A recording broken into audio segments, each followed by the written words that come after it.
Ladies and gentlemen, the American Broadcasting Company brings to its entire network one of radio's most unusual programs. Pat Novak For Hire.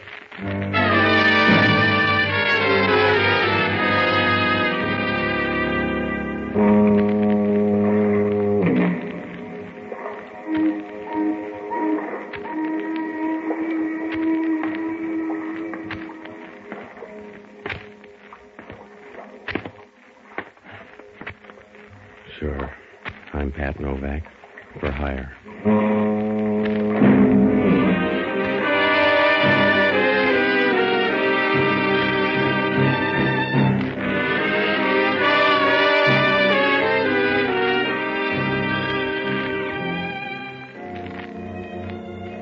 That's what the sign out in front of my shop says. Pat Novak for hire. Down here on the San Francisco waterfront, it's got to be that way. You got to rob a few graves if you want cigarette money. You need lots of work and roomy sleeves if you're going to play a pat hand. Sometimes, in a good week, you can duck trouble 3 or 4 days in a row. And then it creeps up on you like an old charge account. Well, I should have known that when I went to the bank. I was up to my knees in mud and didn't even know it was rainy season. It was Tuesday, and I went by the bank to drop $100. It was about time, because they were beginning to play handball with my checks. Must have been about 11 o'clock when I got to the window. Hello, Mr. Novak. Isn't it a grand morning? If it's your choice, stay with it. Ah, yes. Deposit $100. Yes. Let me get your card. It's right here, I think. Yes. Here we are. All right. $100. Give me a duplicate, will you? Certainly. My, this isn't as big as the last deposit. Look, Bloomer girl, just mark the slip, huh? Oh, I'm sorry, Mr. Novak. I guess I'm not used to $1,000 deposits. Mm. What $1,000? Your Friday deposit. I wasn't in here Friday. Oh, you must have been. The card says you put in $1,000 on Friday. Give me that card. What did Santa look like? What? Who put the dough in? What'd the guy look like? Oh, didn't you? No. Look, we'll double back and try to hang on this time, will you? I wasn't in here Friday. I don't know anything about an extra grand. Now, what did the guy look like? I wasn't on duty Friday. Yeah. I'm not even sure about the fellow today. What fella?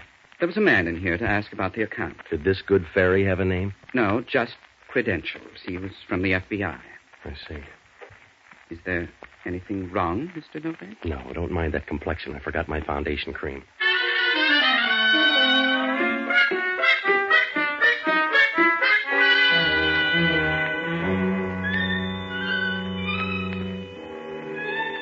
Oh, I should have known right then. A mysterious grand tossed into the till, and I didn't wake up to trouble. But I'm a smart boy who'd be the village idiot in a town the size of New York. Well, I left the bank and went up to my apartment. That $1,000 was already drawing interest. When I came in, she was sitting on the couch drinking my whiskey. She could have all she wanted. A 1949 Panther model. Just the right amount of size 12 in a dress that looked like a well-tailored fig leaf. When she was through looking you over, you felt like the Sunday supplement. Hello, Mr. Novak. I like your apartment. That's good. The view is wonderful. So's yours. What's on your mind? How about a drink? All right. I'll pour. You talk. My name is Connie Riley. Make me one, too? Sure. As you were saying? My name is Connie Riley. Yeah, well, I've memorized that much. Go on. Oh, here's your drink. Thanks. Now sit down. All right. Over next to me. I won't bite. That's too bad. Go on. Well, here's to your new bank account, Patsy. Look, sis, if you're here just for the field trials, all right, but if you got a bill of goods, trot it out. I will.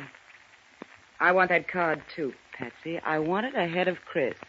I'll catch up with another drink. In the meantime, you fill in and help me, will you?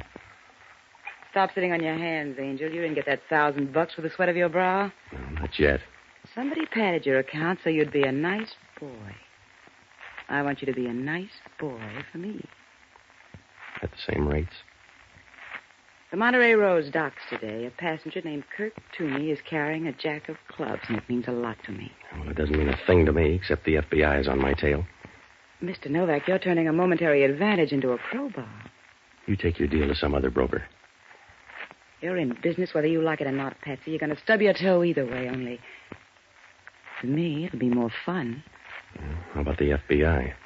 You're being frightened by a group of bureaucrats. Yeah, that's what Trotsky thought. How much, Patsy? Hmm? How much for that card when you get it? The price is $1,000. You're an amusing guy, Patsy. Yeah, $1,000 I can afford to be. You don't even know what the Jack of Clubs is all about. You never heard of Kirk Toomey till 5 minutes ago, but you take things in stride as if the whole world belonged to you. Yeah? You're like Adam when he first spotted the Garden of Eden. All right, little Eve, it's $1,000. Remember, you're sitting on my doorstep now. Either go on home or come in the house. Good. I'll take the card. That's your price. Now I can relax. I'll bet you can. Pour me another drink, Patsy. Yeah, sure, in a minute. What comes next? Can I get 3 guesses? You got time to take them. I won't need them all. Well, it's up to you. Come here, Angel. You ever hear of the early bird? Yeah. Do I make a nice worm? You wriggle like one. Aren't you raising the price a little, Mr. Novak? Straight 18%, darling. That's too bad. I wasn't even going to scream. The next place I live is going to be a cave. Just a minute, will you? Hello, Novak. Oh, Hellman. Well. Am I interrupting anything? No, we were just going over an old seed catalog. Miss Riley, this is Inspector Hellman, San Francisco Police. Good morning, Inspector. Don't bother to arrest me now. I'm just leaving. So soon? My sentiments exactly, Inspector. Bye-bye, Patsy. You can get me at the Concord on Bush Street. See you around, Patsy. Sure. Well, you're slipping, Novak. No rain check. All right, funny man. What's your problem? You ever see this guy before? Let me see. He's an awful-looking thug. Yeah. Who is he, your father? A guy by the name of Max Coleman. The FBI trailed him to your bank Friday. They think he gave you $1,000. Yeah. Where'd you get the $1,000, Novak? What do you care, Hellman? Maybe a relative, maybe a maiden aunt. Nobody's related to you, Novak. You're in a jam lover, and I'm here to push your father in. Max Coleman buys his groceries with foreign dough. So what are you weeping about? Arrest the guy if you don't like him. There's government microfilm coming in on the Monterey Rose. That $1,000 makes you a contact man for Coleman. Send the FBI over then. Where do you fit in? Waiting for somebody to drop some loose change? You're my project, Novak. When they asked us for help, I stuffed the ballot box to get you. Yeah. So relax. I'm going to spend the rest of the day here. You're not going to leave the living room. If I got to spend the day with you, I'll take knockout drops. Suit yourself. What's this stuff? That's good scotch. You wouldn't know. Oh. The cheap liquor's out in the kitchen closet. That's for you. All right. Over by the stove here? That's right. What do you keep in here, Novak? Mops and brooms. Where'd you buy this one? What are you talking about? Where'd you buy this one, smart man?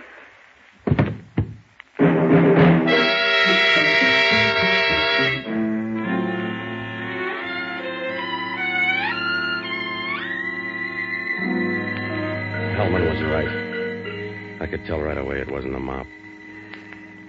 When Hellman pushed him out, he rolled out onto the linoleum. A dapper little guy, except for a piece of cord around his throat, tied in a funny knot. He was deader than a broken drum. Somebody pulled too hard on that piece of cord. The veins were standing out in his forehead, and his face looked like a road map lying there on the floor. He wasn't pretty. Hellman thought so, too. Who is he, Novak? Your father? I've never seen him in my closet before. Who is he, Novak? I don't know, Hellman. Finders keepers, you roll him. Give me a hand. Oh, there's nothing there. Where's his wallet? You'll get there by instinct. Yeah, here it is. Oh, his name is Kirk Toomey. Well, that helps. Who is he? The guy on the Monterey Rose? The one with the microfilm? I guess so. I thought you didn't know anything about it. How'd you know he came from the Monterey Rose? My dream book, Hellman. What happens now? Nothing. Except I'm on the case now, and you got trouble in a major key. You don't think I killed this guy? I don't know, did you? You better hop out and tail that girl. She was making herself at home when I got here. Yeah? How do I know you're not in it together? You don't, copper. Maybe she's Loeb and I'm Leopold. When you're through with her, you might hit the Monterey and start looking for a jack of clubs. Some more dream book, Novak? Everybody's looking for a jack of clubs, Hellman. It must be the end of the rainbow. That's where you're going to find that microfilm. In the meantime, you stay handy, Novak. I want to split you with the FBI. You don't think I'm going to take the rap for Junior here, do you? It says that in my book. Just relax until I'm ready to pick you up. I only have to find a couple of things. Well, that'll be a long time, Hellman. You can't find your hip pocket with radar. Yeah. I'll be around soon, Novak. Don't bother to pack your bags. You'll be traveling light.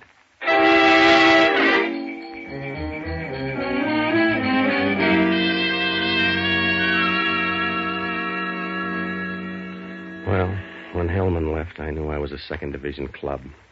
That phony plant in the bank, the tie-up with Max Coleman, and that stiff in the kitchen made me look real bad. I had to do something in a hurry because the way things stood, I had about as much chance as a lawn party in a monsoon. There were a lot of bases to tag, so I looked up Jocko Madigan, an ex-doctor who invented the hangover, but a good guy. I finally found him over in North Beach at a little joint called Lupo's.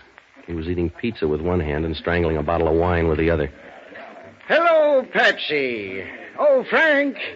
A bottle of wine for Mr. Novak. No, I'm short on time, Jocko. That's where you're wrong, Patsy. People always say it, but it's a lie. Will you calm down a minute? You say you're short on time, but you have all the time there is. It's the one thing that keeps you from being a beggar. Yeah. There are only 24 hours in a day, and that gives you as much time as Napoleon or Alexander had. Would you shut up a minute and put on that wine? I'm celebrating, Patsy. I'm celebrating Mission Day. Mission Day's over. I'm a native son. We celebrate longer. Now, look, I'm behind the 8-ball again. Isn't it getting kind of crowded back there? What's the matter? Somebody strangled the guy and put him in my broom closet. When did you find him? I didn't. Hellman did. There's a girl named Connie Riley. Looks good for the job. Why doesn't Hellman book her then? He's still picking up the pieces. The dead guy is Kirk Toomey. He was set to smuggle in some microfilm. It says here I'm contact. You gotta help me, Jocko. You've got me confused with the travel agency. I want you to hop down to headquarters. Get all the dope you can on this guy Toomey. I'm going to look up Connie Riley. How did she get in the picture? What difference does it make? She's a wrestler I met this morning. Now, get down to headquarters, will you? That's why I like you, Patsy. You're like a piece of blank verse. A bad piece of blank verse. All right, Jocko. I'm going to make like a strip of bacon if I don't get going. Now, stay close to headquarters. If anything looks good, contact me at Connie Riley's here at this address. All right. How many times shall I knock, lover?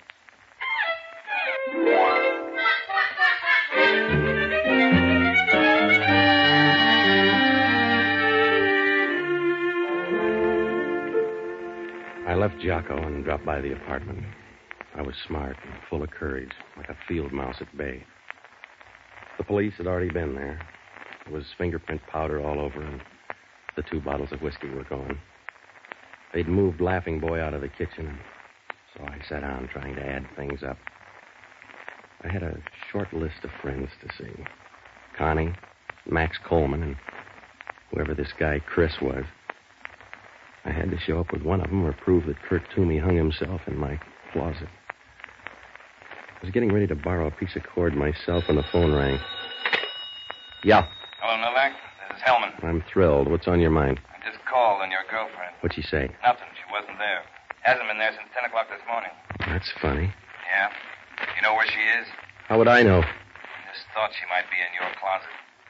I picked up Toomey stuff on the Monterey Rose. Yeah, what'd you find? All the usual stuff. A few clothes, some shaving equipment, razor blades, toothpaste, and a pack of playing cards. Pack of cards. Well, you know where to go from there, Hellman. I thought I did. Grab that jack of clubs. Will a 10 of hearts do? Huh? That's right, Novak. A nice fat deck. But the jack of clubs is missing. Oh, you're always too little too late, Hellman. I just thought I'd let you know, friend, in case you start a bridge game with 53 cards in the deck. Good night.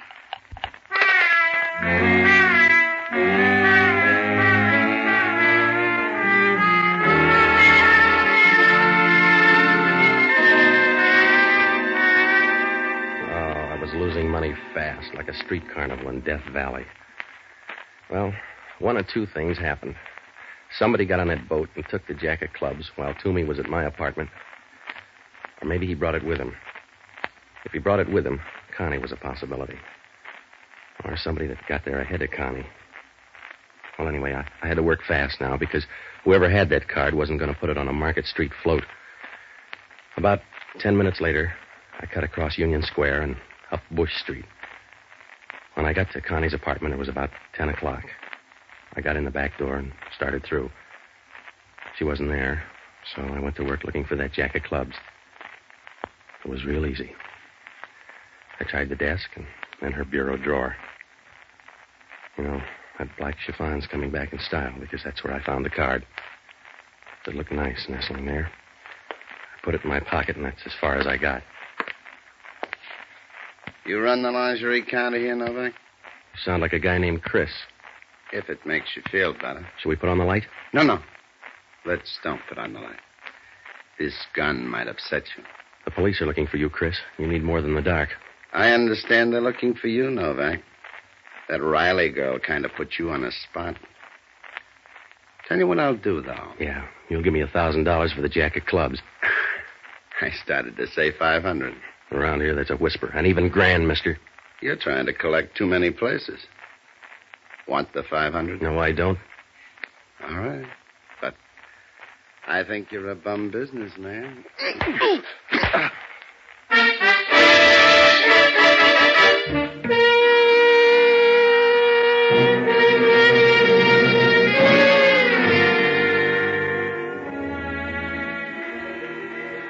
Jocko found me catnapping on Connie's bare rug. Must have been right after the sapping. When I woke up, Jocko was thumbing my head like a housewife with a bowl of margarine. I felt around and waited for him to put the floor in again. I reached in my pocket. The jack of clubs was gone. Then I started to talk. Jocko. Did you expect someone better? Help me up, will you? I've helped you get up so much, I feel like one of the Wright brothers. I just lost round 3.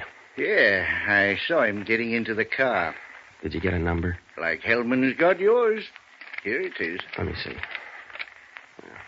Anything break down at homicide? They got all the dope on Toomey. They had to piece it together. He had no fingerprint record, and they finally confirmed things with a set of false teeth. What does it prove? Nothing much, except you probably killed him. He was a foreign agent who picked up microfilm at Shanghai. Your girlfriend is pretty. Did they find her? Yeah. Dead? No, Patsy, you've got to stop thinking of people as being dead all the time. It's demoralizing. What'd she say? She denied knowing anything about Toomey. Jocko, I'm sure she killed that guy up in my apartment. I'd stake my life on it. Expertly put, Patsy. I think Hellman believes her. After all, she's the only lead. What about Max Coleman, the guy that rigged my bank account? Are they letting him die on the vine? I was getting to that. Your friend Max Coleman has disappeared. I thought he was being tailed. The kite got away. Here, use my aspirin.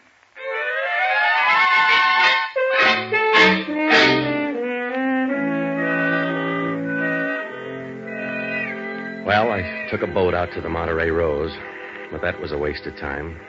Hellman had it covered like a tarpaulin. I still had the license number to Chris's car, but that didn't do any good. Even if I found him, all I could do was point my finger. There were still a lot of things that didn't fall into place. One of them was, how come that jack of clubs was so easy to find in Connie's apartment? She hadn't hid it very well. But after all, maybe that was a habit with her. Well, things didn't look any better the next morning. I went into a restaurant next to the press club for some breakfast.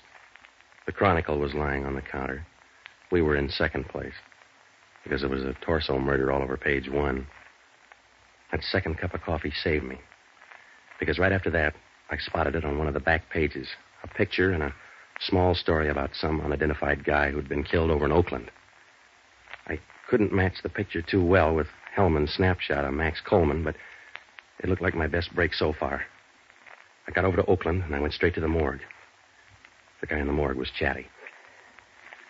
Which fellow you want to see? The unidentified guy, he must have come in last night. Sure. Down this way. Okay. How do you like our morgue? One of my favorites. It's bigger in San Francisco. Yeah, I figured that.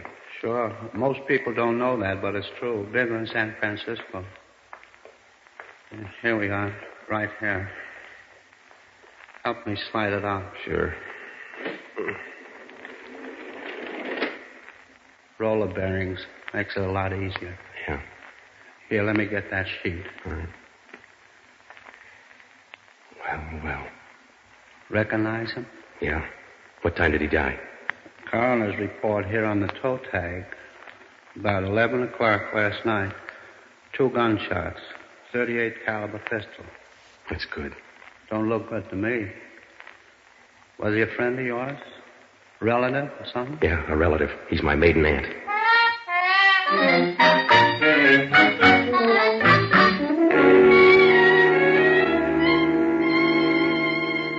It was Max Coleman, all right. But that was only half the problem. I had some of the answers, but not enough. It's like trying to weave a rug with a spinning wheel and a bucket of sand. Well, anyway, I got to a payphone and I called Jocko. I told him to run down that license number, and then I headed back across the bridge.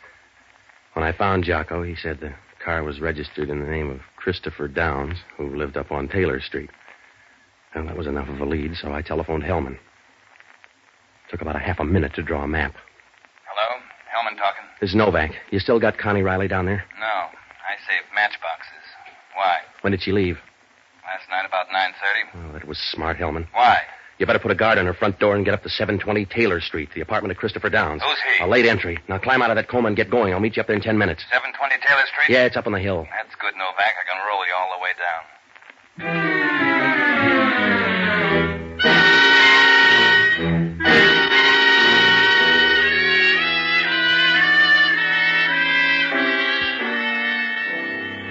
When Jocko and I got up to Downs' apartment, there was nobody home. I said a fast prayer for Connie, and I began going through Downs' stuff for a .38 caliber revolver. Jocko was looking, too, over in the liquor cabinet. That's as far as we got. Scavenger hunt, Mr. Novak? Hello, Chris. You haven't seen a .38 around? Just one that's in my pocket. The same one that killed Max Coleman? You're going to run out of breath, Novak. Slow down. I'm in second already, mister. I can't stop. Then you won't mind a short ride. Out the door and down the back stairs. Should we bring the lap robe? There's nothing to worry about. It's a short trip. You won't even have to wire the folks.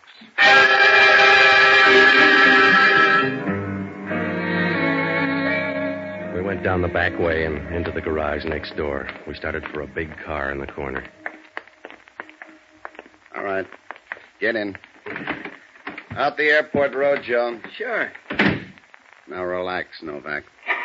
From here, you look like a duck in the pond. All right, Joe.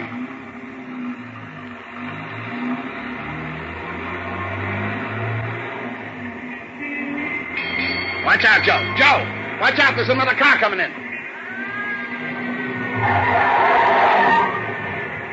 You're right, Chris. It was a short ride. You all right, Novak? Stop acting like the mother hen, Hellman. Take this guy's gun. All right, mister. Get out.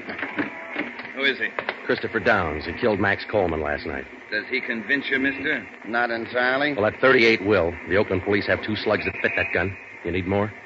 No. I'm afraid you've got all the trumps, Novak. All right, let's go, you. Let's see you earn it, copper. Stop him, Novak! He ain't going far.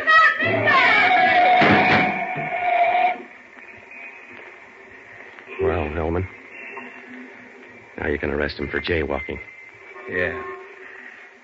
It's too bad. He could have told you a lot about that stiff in my closet. Well, go pick him up, Hellman, and don't forget that jack of clubs in his pocket.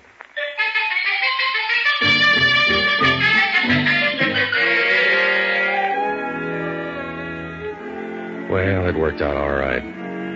I left Hellman, dropped by headquarters to leave a note, and I went home to my apartment. Connie was there. The whiskey was out again. Oh, she looked real good sitting there in a white crepe dress. It was one of those tight-fitting babies that make a bathing suit look like a toga. I told her all about Chris and Max Coleman, and we forgot about everything but the Olympics.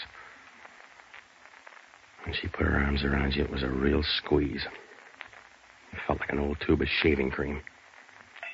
I was pouring a drink when the doorbell rang.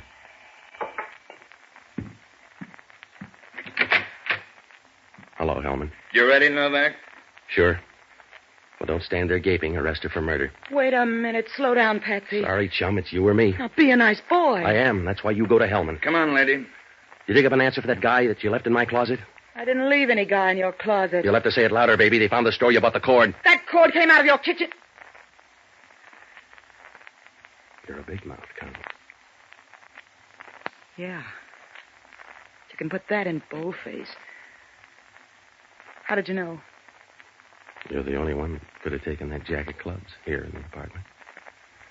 That and one other thing. Yeah? That knot in the cord was a funny knot. You got an elastic garter there. It's too big, so you tied a knot in it. The same funny knot that choked Kirk Toomey. You're a funny guy, Novak. Yeah? You're nice. But you're hard to handle. I should have killed you or married you. Ready, Hellman?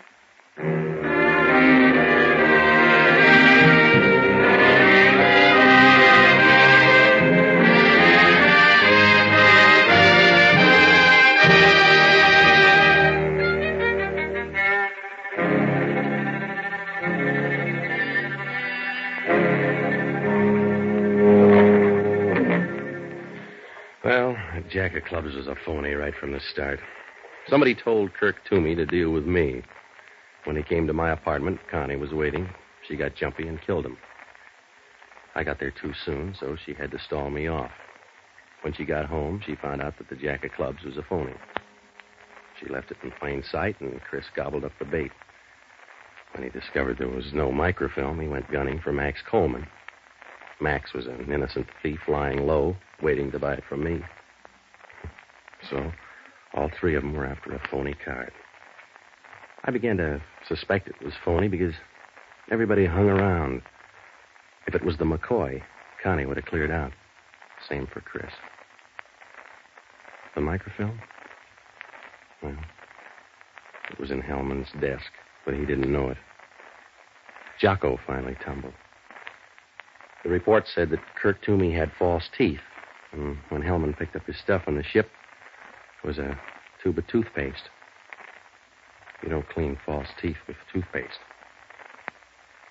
Word must have gotten around that the microfilm was inside that jack of clubs, so Kirk crossed him up and put it in the tube of toothpaste. Well, that's all except they canceled my $1,000 deposit.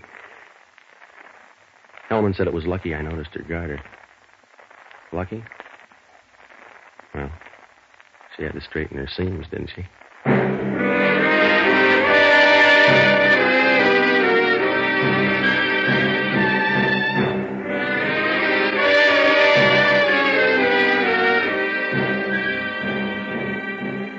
The American Broadcasting Company has just brought you the second of a new series, Pat Novak For Hire, starring Jack Webb. Jocko Madigan is played by Tudor Owen. Inspector Hellman is played by Raymond Burr. Music was composed and conducted by Radio and Television Life Award winner Basil Adlam.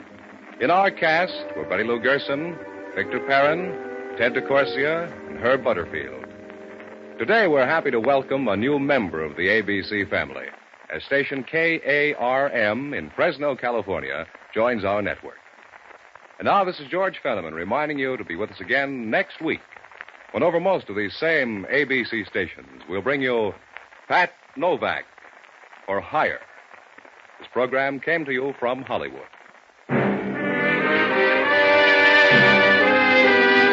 This is ABC, the American Broadcasting Company.